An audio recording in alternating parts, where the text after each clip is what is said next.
अरे ये मैडम तू इधर आ, इधर आ। ছোঁয়া ধারাবাহিকের আজকের পর্ব ধারাবাহিকের শুরুতে আমরা দেখতে পাই সূর্য সবাইকে বলছে তোমরা কেন তাকে যেতে দিলে, তার সাথে আমার কোনো কথা হয়নি, সে আমাকে তার মুখটা দেখতে দেয়নি, তোমরা কেন দীপাকে যেতে দিয়েছো। প্রবীর এবং জয় সূর্যকে শান্ত হতে বলে, কিন্তু সূর্য কিছুতেই শান্ত হতে চায় না। সে আবারও দীপার কাছে যাওয়ার জন্য ছটফট করতে থাকে। তখন উর্মি মনে মনে বলে এটাই সুযোগ দাদাকে ঔষধটা দেয়ার, সোনার সামনে তো দিতে পারি না কোনো খাবার। এই কথা বলে উর্মি পানির গ্লাসে ঔষধ মিশিয়ে সূর্যকে এনে দেয়। সূর্য বলে আমি কি বলেছি আমার তৃষ্ণা পেয়েছে, তাহলে তুমি কেন আমাকে পানি এনে দিলে। উর্মি বলে আপনি একটু পানি খেয়ে নিন, আপনার ভালো লাগবে। সকলের কথায় বাধ্য হয়ে সূর্য পানিটা খেয়ে নেয়। এরপর সে বেড়াতে যাবে, ঠিক তখন তার মাথাটা ঘুরে যায় এবং শান্ত হয়ে যায়। এরপর সেখানে রূপা এবং কৃষ্ণ চলে আসে। রূপা বলে বাবা হঠাৎ শান্ত হয়ে গেল কেন। প্রবীর বলে সেটাই তো বুঝতে পারছি না, এতক্ষণ তো উত্তেজিত হয়েছিল, এখন হঠাৎ পানিটা খেয়েই সে শান্ত হয়ে গেল। উর্মি বলে এটা তো ভালোই হলো, এতক্ষণ উত্তেজিত ছিল এখন একটু শান্ত হয়েছে, এটা তো ওনার জন্যই ভালো, না হলে তো শরীর খারাপ করবে। প্রবীর বলে মাঝে মাঝে মনে হয় আমার ছেলেটা ভালো হয়ে যাচ্ছে, আবার মাঝে মাঝে মনে হচ্ছে যেন আমার ছেলেটা আরও অসুস্থ হচ্ছে।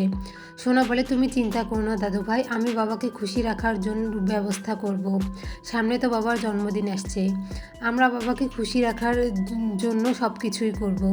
এরপর সকলে মিলে সূর্যের জন্মদিনের আয়োজনের লিস্ট করতে থাকে। ওদিকে কিছুটা বাইরের দৃশ্য দেখানো হয়, রুডি ছদ্মবেশী বিদেশি মহিলা সেজে সেনগুপ্ত বাড়ির দিকে আসছে। এটা দীপা দেখে একটু সন্দেহ করে এবং মনে মনে বলে কে এই মহিলা, তাকে তো এখনও দেখিনি। এরপর সিন কাট করে আমাদের আবার সেনগুপ্ত বাড়িতে দেখানো হয়, সেখানে সকলে মিলে সূর্যকে ভালো রাখার চেষ্টা করছিল। ঠিক সে সময় সেখানে রুডি চলে আসে এবং লাবণ্য সেনগুপ্তর খোঁজ করতে থাকে। প্রবীর জানতে চায় কে আপনি আর লাবণ্যকে কী করে চেনেন। রুডি বলে আমি লাবণ্যর ফ্রেন্ড, বিদেশ থেকে এসেছি। প্রবীর বলে এরকম ফ্রেন্ডের কথা তো আমি কখনো শুনিনি, আপনি ভিতরে আসুন। এরপর রুডি ভিতরে চলে আসে এবং বলে লাবণ্য আমার বেস্ট ফ্রেন্ড ছিল, সে আমাকে বলেছিল আমি ইন্ডিয়াতে ফিরে তার সাথে যেন দেখা করি এবং তার বাড়িতে থাকি, লাবণ্যকে একবার ডাকুন, আমি ওর সাথে কথা বলতে চাই। তখন প্রবীর বলে লাবণ্য নেই, সে মারা গেছে।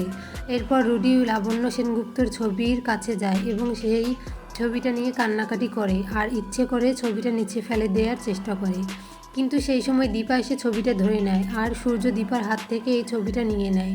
সূর্য তার মায়ের ছবি নিয়ে মন খারাপ করছিল এবং তার মাকে ডাকছিল, এটা দীপা লক্ষ্য করে এবং মনে মনে বলে সূর্যকে কী এমন ঔষধ উর্মি খাওয়ায় যেটার কারণে সূর্যের অর্ধেক কথা মনে থাকে আবার অর্ধেক কথা মনে থাকে না, এটা আমাকে খুঁজে বের করতেই হবে।